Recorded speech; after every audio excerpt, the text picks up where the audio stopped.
Shalom shalom akunzi b'ikiganiro intahe yubaka n'umunezero n'iteka ridasanzwe kubakira kandi muri kino kiganiro. Uno munsi ndafise umutumira dasanzwe kandi atuzaniye intahe iryoshe cyane imeze neza. Ni intahe y'ingene Imana ibohora. Urashobora kuba ukijijwe mugabo hari ibikuboshe. Rero ntugire ikibazo. Yesu arahari kandi arabohora. Hariho uwo yabikoreye mu kanya turamubona.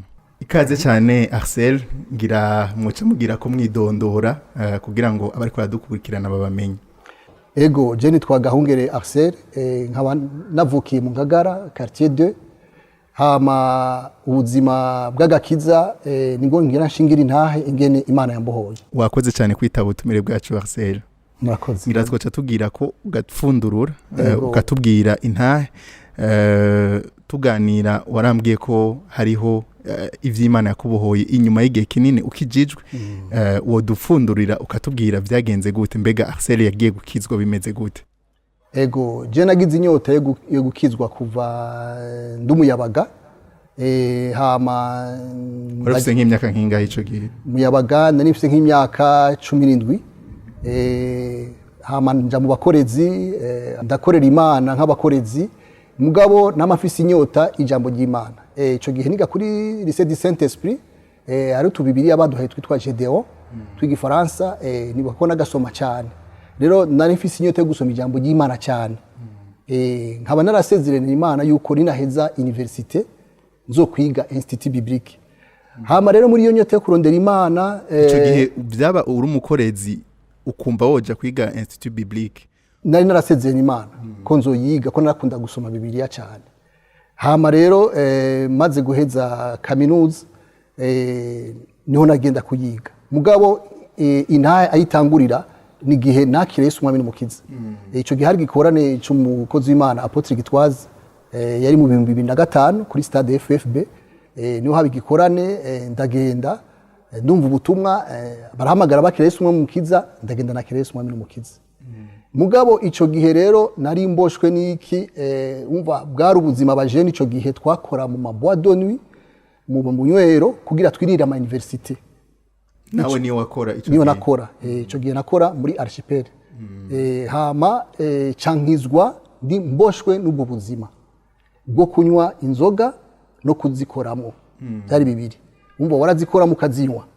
Hama rero bikurana uko nyene agakiza mugabo nkababoshwe n'ivyo bintu byo kunywa inzoga. Warakijijwe ubandanya inzoga ubandanya ukora naho bazidandaza canke bazicuruza canke mu butambiro. Ego. Hama camara imyaka 6 ndi muri ubwo buzima. Kwico gihe nibwo buzima bwari buntunze. Aho kazi niko kari kantunze no kwangira n'ishuri. Bwari ubuzima nico gihe nibwo. Yani ko watanga muri kigira 10 nimbora gitanga cyane wa gitanga. Ntaco natanga kubera urumva nta shingiro nari mfise.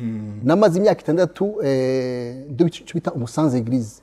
Nafise ishengero. Hageze gusenga vyagenda gute kwa Mungu? Hageze kwa Mungu hamwe naraja muri Bomberger, hani nkaja muri Zion Temple, nkaja muri Life Center, nkaja mu mashengero atandukanye. Uba wari kurarondera ico gihe canke wavuga ati reka je ngende gusa sengaho ko nkijijwe mfe gusenga? Urumva umuntu akiboshwe ntabakeneye umuntu amubaza ibibazo. Amufata agira control, agira urushengero. Ni nk'umwana wo mu barabara ntabafise adresse. Rero urumva ico gihe rero nabaho nigenga njya gusengera aho nshaka nakeneye umuntu aza kumbaza ivy'agakiza. Mugabo nkakagira personnellement ndiko ndasoma ijambo ry'Imana nkasenga uko nyene nkatanga mugabo nta shengero nari mfise. Mbega dusubiye inyuma ivyo nivyo bavyatumwa nuko kuntu wari usanzwe ugifise ku ruhande uko kuntu wanywa inzoga canke wakora ahantu mu butambiro ukavuga ati je nkaja mu ishengero bazohava basha bankurikirana bavuga ati ujya muhungu none wewe gukora hajya hano canke kunywa ukuntu bimeze gute? Aho nyene ninyo bihagaze.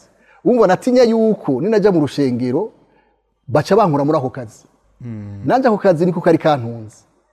Mugabo kazi rero kankoresha ibyaha. Rero aho ni ntayi hagaze rero. Sinashaka rero ishengero ricari rimfata rindere mu mwana wo mu rushengero hama mbe dependa ngo rushengero naba bavyeyi. Naho naruhiye rero imyaka 6 ndaruha gose hama rero ngirirwa ubuntu n'Imana canigisho shure ya Bibiliya kuva mu 2010 ndariheza mu 2012. Mugaho nyene niho nasenga ndavuga ati Imana shobwe zishuri rya Bibiliya nkora muri bois de nuit. kandi nywa bijya biyeri. Iri jambo ndiko ndiga ni jambo rikomeye cyane, kandi rero muri amajambo nasoma hari ibyaha nagiye ndaheba kubera ijambo ry'Imana. Burya ijambo ry'Imana rirabohora. Ariko rero ico gihe rero nari nasenze rero kugira ngo hoke, nasenze avuga ati Imana, ikintu cyose kitaguhesha icubahiro ukinkureko. Nuko rero Imana yabikoze ikoresheje abasenzi bo ngaha. Ico gihe nari maze kuza ngaha mu rushengero, namaze kwirangaje, namaze kumva ko ishengero ari ngaha. Kandi ico gihe mu bigaragara ntivyagaragara ko ngaha ari ishengero rikomeye. Ico gihe basengera hanze Minevame Kigobe. Ico gihe bariko baragira inyubako basengera mu biti hariya hanze. Muga numva mu mutima conviction ati ha hantu uzobohokera ni ngaha. Candaronka urushengero. Maze kurunka urushengero hama byagenze gute kugira ngo ushike mu rushengero muri Minevame? N'umuntu yagutumiye canke wagumye ugenda kwa kundi nyene urahashika? N'umuntu yantumiye twigana ishuri rya Bibiliya, yasengera ngaha. Ibwa mbere none aza kugusengera nje kuharaba. Muga mu nyuma harundi yahantumiye ndahaza hamacamura n'abakozi b'Imana. Aho rero niho rero nabohokeye. Umukozi w'Imana rero wa mbere yarambonye arabona ko nzo umukozi w'Imana. Aca arantumira mu biro vyiwe, hama ndamubwira bushingira intahe ngene mboshwe. Aca arampa ijambo ry'Imana. Abikorinto ba kabiri igice cya 6 umurongo wa 14 gushika ku murongo wa 18. Arambwira ati wewe ubuzima uri kurabamwo sibwo wateza kubamwo. Iryo jambo riravuga ngo umuntu akijijwe n'umuntu adakijijwe ntaco bahuriyeko. Ingoro ya mpemu yera n'ingoro y'abademu ntaco bahuriyeko. Rero acafata iryo jambo rivuga ngo nimuze nzobabera so namwe muzobera abakobwa n'abana banje hama nzobagirira neza. Iryo jambo ry'Imana niryo yaciye rituma cy'umugozi wo kuvaho nakora ahantu hitwa muri 565 mu Bwiza. Kuvuga wari waravuye muri archipel ubugeze kuri 565. Ico nanavuye muri archipel nja muri Dendirak, ndaja muri Skara muri Rohero, ndaja muri 565. Namaze imyaka 10 nkora muri iyo domaine. Rero urumva byari ibintu byari bimaze gucika ubuzima. Imyaka 10 ukora muri ivyo bintu birakuboha. Akabari karaboha, inzoga ziraboha. Nico gituma ndiko ndabwira abajene bari ko barankurikira, ubuzima bwo kubaho uboshwe n'ubuzima bubabaje. Ariko ibidashobokeye abana b'abantu Imana irabishobora. Ufa gusenga uhamagara Imana igutabara, Imana iragucinzira. Imana iracinzira. Rero Imana yacinzira aha muri rushengero. Amaze kuma iryo jambo ry'Imana, ubundi mukozi w'Imana asanga muhira. Angirira illustration y'urufunguruzo. Arambwira ati kibazo ufise nuko wowe ufise imfunguruzo. Bisaba yuko izo funguruzo uzirekura kugira Imana iguhize n'imfunguruzo shashi. Akikingira ico kintu cyo ndakibona yuko nteza kurekura kaya kabare nakoramo n'izo nzoga nanywa. Yahavuye nsengeye candarekura. Burya naciye nza candabatizwa mu mazi menshi, nduzuzwa mpemu yera. Ico girigiri bakwe umukozi w'Imana arabona yuko nkeneye amasengesho, hama acantuma mu Ruyigi muri mission, gukora muri mission mu Ruyigi, niho natanga kumenya gusenga. Mugabo ntayisubiye inyuma gatoya, ngenda babwira ingene nashitse ngaha. Navuze ubushobozi bw'ijambo ry'Imana, muga amasengesho niyo ngezeko. Amasengesho ni kuvuga uyu muntu yarambwiye ati niwe witwa Arsel, niwe twamaze amezi 3 turiko turagusengera kugira uve muri 565. Mundanezerewe cyane. Yarabizi canke bari baramahaye mutwaro. Hariyo groupe yitwa Dynamite y'abasenzi. Nashikiye imico gihe. Yari muri iyo groupe. Batanga umutwaro ati hariyo umukozi w'Imana aboshwe mu kabare afise inyota. Azokorera Imana. Mugabo araboshwe tumusengere. Bansengeye amezi 3. Je ntabizi koko baransengera. Rero ubushobozi bw'amasengesho ntibukora ba Petero mu gasho gusa. Burabohora n'abapagani baboshwe mu vyaha. Ico gihe nararize numenye yuko amasengesho ashaka kubohora umuntu. Rero uko basenga niko nabura amahoro. Umushara barawugabanyije incuro 2, ndabura amahoro aho narindi, ndafata decision yo kuhava. Rero amasengesho abantu ndiko ndabwira abantu mugifisa abantu baboshe, abavyeyi bafisa abantu banywa urumogi, banywa inzoga, ntimucike intege. Amasengesho arabohora. Kujya bansengeye nabohoka hariya, namwe musengera abana banyu. Amasengesho ntahadashika. Yasanze Petero mu gasho aramukurayo, nanje yasanze aho nari mboshwe arankurayo, ndaza gusengera ngaha ndabohoka. Imana ishimwe. Amen. Hama rero maze kubona yuko amasengesho akora, nanje cangira umuhigo wo gusengera abariyo.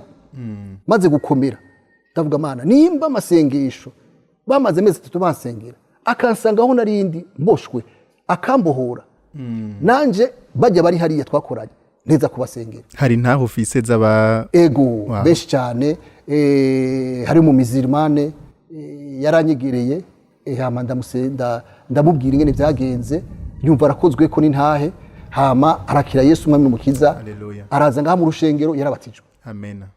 hariyo n'abandi bakijijwe batari ngaha kandi muri abo nyene nasengeye babohokeye bava muri ayo maboîte de nuit harimo babiri bamaze kuba abapasiteri rero ubushobozi bw'intahe burakomeye cyane intahe zaramfashije kugira abantu narabasengeye hama ndabashingira intahe ahantu hose nagenda ndavuga Yesu mugabo benshi babonye ubuzima ngene bwahindutse ngene nabohotse bica bituma bavuga ati Imana gukore bijya bintu nanje binkorera mugi cyambere urabasengera icya kabiri ukabashingira intahe Imana iracinzira bakaza rero benshi abo twakorana benshi barakijijwe hari nabo nazanye ngaha barakorera Imana ikompri uwo mu mizimana.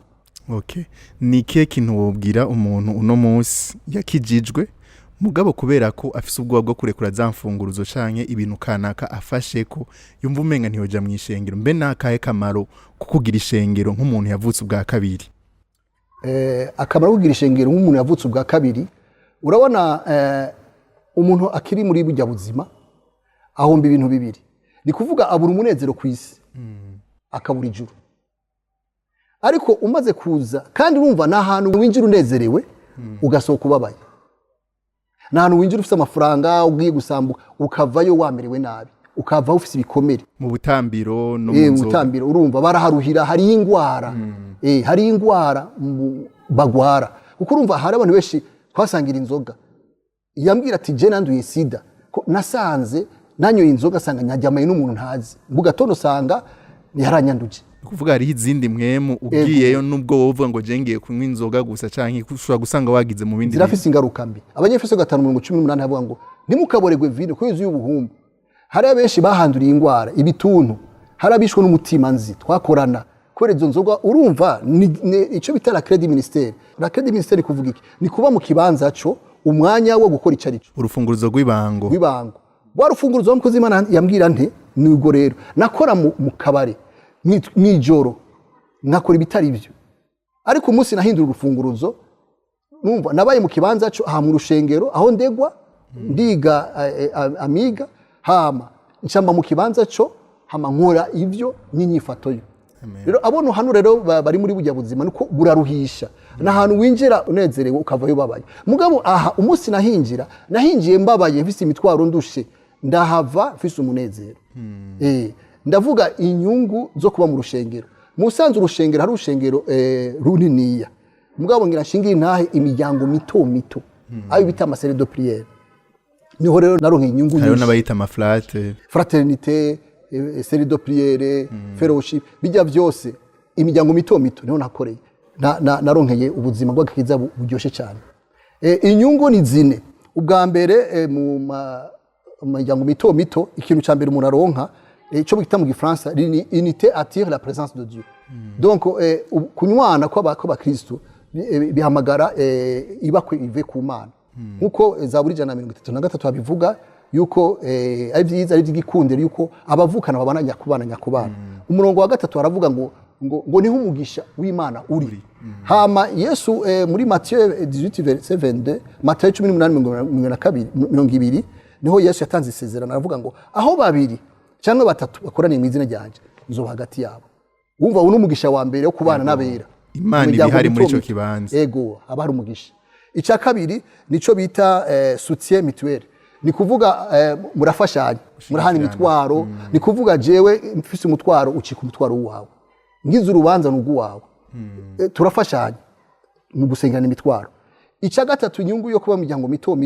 nico bita mu gifaransa la croissance spirituelle urakura mu mpemu urabona ngaha mu rushengero ntubaza ikibazo ntuvuga muga mu miryango mito niho nigiye kuvuga ijambo ry'Imana no gusenga kuko urabona natanguye icyo bita ngugumiza ntinya muga mu miryango mito baraguha ijambo ukamenyera urakura mu mpemu ukamenya kuvuga ijambo ry'Imana ukamenya gusenga rero ndiko ndahimiriza abantu bari mu mashengero batari mu miryango mito ni mugende mu miryango mito mwunguka ivyo bintu biri mu mashengero icanyuma mu miryango mito gihari gikomeye ico bita la puissance de la prière collective hari ubushobozi bw'amasengesho ni kuvuga urashobora kugenda ugwaye ukahakirira ingwara amen twarashobora gusengera umuntu hajya byimvye ukuguru ubwo nyene ukaca ubona kuravyimbutse.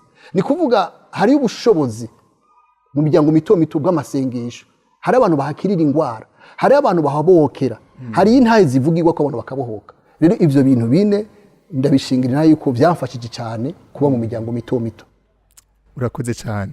Tumera nk'abasozera, nakaye kandi kajambo wobwira umuntu adafite ishengero ingene yo kwitwara kugira ngo ashobore kuronka ishengero, kuko kumbure we byahavuye vyoroha ko bagutumiye, mugabo nizihe ntambuko canke ni gute yo bigenza? Jewe uno munsi nakijijwe, mugabo simbona hariho n'abafise ibikomere vy'amashengero avuga ati je nkaja mu ishengero hakomera nkanaka, hakomera nk'abajyanye, jewe notuma nibera nza ndaja hajyanye nkaja hajyanye. Ni kihe kintu wamubwira kugira ngo ashobore gutera iyo ntambuko ashike mu ishengero? Twumvise akamaro kavyo, mugabo ubu naho ndakeneye kujayo, ndabigenze gute? Ko mfise igikomere, ko mfise ubwoba bw'uko notinya ko bankomeretsa, canke ko mbona nta mashengero menshi, je hehe bigende gute? Urabona umaze gukizwa urafise mpwemu yera kurongora.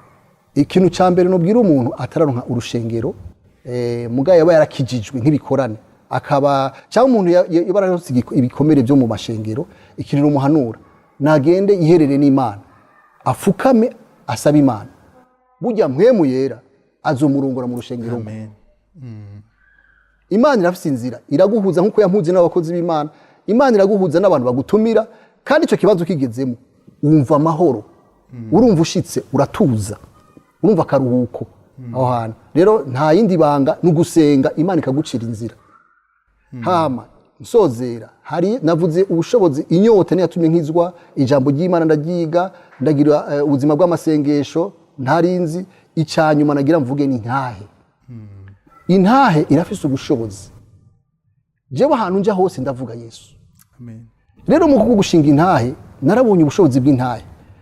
Ico gihe nari mu rugi muri mission, narashingiye naho umupapa umwe nzamona sohoye amapire acara yama, ambwira ngo iyo utanshingira intahe yuko Imana gukuye mu kaborego. Ko nawe yarafise akaborego yakubita umugore, yambwiye ko njanje nagira niyahure muri iri joro ufite banywa amapire kugira cafa ni acide. Umugore nagira musige ari umupfakazi n'abana batanu ngo ndamukomeshe ngo acabarira wenyine. Urumva ico kintu acabwira umugore yaca akora musozi ngo uyu musore yatanshingira intahe ngo iri joro nari yahuye, aca koma amapira arayama canja kuyata. Uwundi muntu nabonye ko intahe ifite ubushobozi, uwundi muntu namushingiye intahe acambwira ngo jewe nafise rendez-vous n'umupfumu ejo, ngo ariko ko nshingiye iyo ntahe nkabona Yesu yagukuye mu kaborego, ivyo yagukore ko bikomeye. Umupfumu ndamuhevye, nanje ngira nakiri Yesu yaciye akiresa umwami n'umukiza, acarakizwa, umupfumu ntiyamugiyeko. Ni kuvuga rero hari ubwoko buri kuburahona kubera abantu badashingira intahe Yesu. Jewe ahantu nja hose ntondeye igitora, ahantu hose namvuga Yesu, namvuga. Sishobora kuva ahantu navuga Yesu, shomara ahantu navuze umukunzi wanje. Ntushobora kubaho ubaho utavuga umukunzi wawe. Rero icambe nagemereze ko abantu mwakijije umushinga aho muja hose mushinga intahe. Ujya hari abantu baboshwe bakeneye intahe zanyu ko zibabohora. Amen, amen. Yego, ndagushimire cyane mugabo mugira bariko baradukurikirana, mwavyumvise. Nimba ukeneye urushengero, nimba umaze igihe kinini warakijijwe mugabo udafite ishengero, senga. Nimba hari ikintu kikuboshe cyakunaniye wumva kinaguteye isoni kandi ukijijwe, je imbere y'Imana iririre izogucira inzira. Ikindi nimba ukijijwe, shingira intahe abandi ivyo Kristo yagukoreye, biciye muri iyo ntahe hari abashaka kubaka.